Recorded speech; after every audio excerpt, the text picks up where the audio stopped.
That afternoon the sun poured down like fire. The dirt road leading into the city shimmered beneath the blazing light.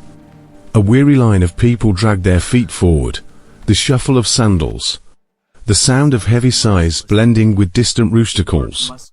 Among them was Amun, a small-built slave, deep-set eyes, walking softly as if trying to preserve some small piece of himself.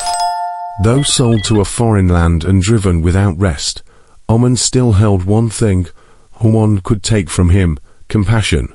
When the group stopped to rest by the edge of the forest, a faint groan drifted out from the bushes. The others stepped back in fear. They saw a large lion curled on the ground, its front paw clamped in an iron trap, blood soaking into its fur. Amun's master coldly ordered them to move on, unwilling to invite trouble. But Amun, his heart pulled by an invisible thread, stepped closer. He knelt down and whispered softly, "I have not come to hurt you."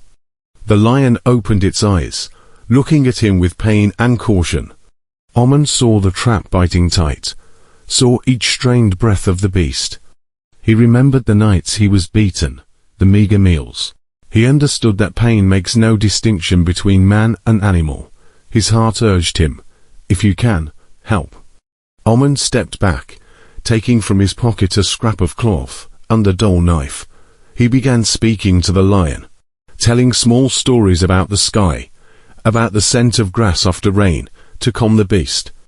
Bit by bit, he pried at the metal with the knife, wrapped the cloth around his hand to shield it from thorns and blood. Sweat soaked his shirt, his heart pounded, but he did not stop.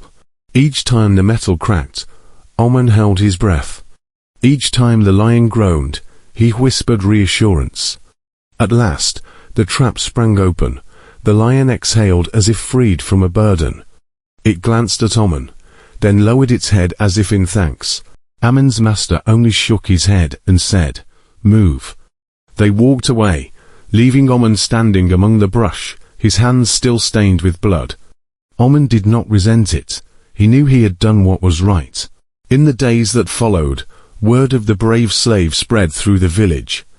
But his master still regarded him as property. One morning, as Amun was cutting grass in the vineyard, screams tore through the air. A band of raiders stormed in, intent on looting and seizing captives. The master and servants panicked, scattering in every direction. Amun tried to shield a few wine jars, but a raider grabbed him, shoved him to the ground, and began to bind him. In the chaos a roar thundered out, strong, commanding. The entire courtyard fell silent.